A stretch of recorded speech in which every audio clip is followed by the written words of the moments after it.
Hey everyone, welcome back to the channel. Today, I'll show you how to make a bootable USB using Rufus step by step. If you want to install Windows or Linux or fix a broken PC, this video is exactly what you need.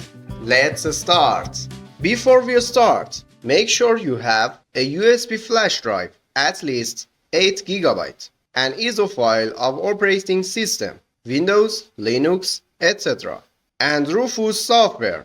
If you don't have Rufus software, open your browser and go to rufus.ie. Download the latest version of Rufus. It doesn't need installation, just open it. Plug your USB flash drive into your computer. Open Rufus, and it should automatically detect your USB.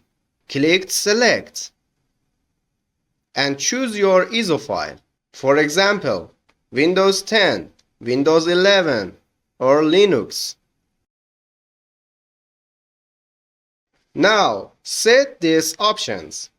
Partition scheme, MBR for old PCs, and GPT for new PCs. Target system will change automatically. File system set to NTFS. Volume label optional. You can rename it. Rufus will delete everything on your USB.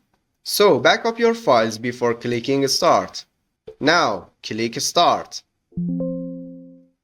If it asks about image mode, choose the recommended option. Click OK. Now wait. It may take a few minutes.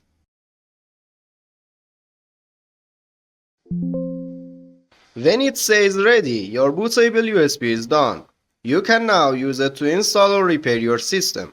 And that's how you make a bootable USB using Rufus. If this video helped you, please like and subscribe. Comment below what you are installing, Windows, Linux, or something else.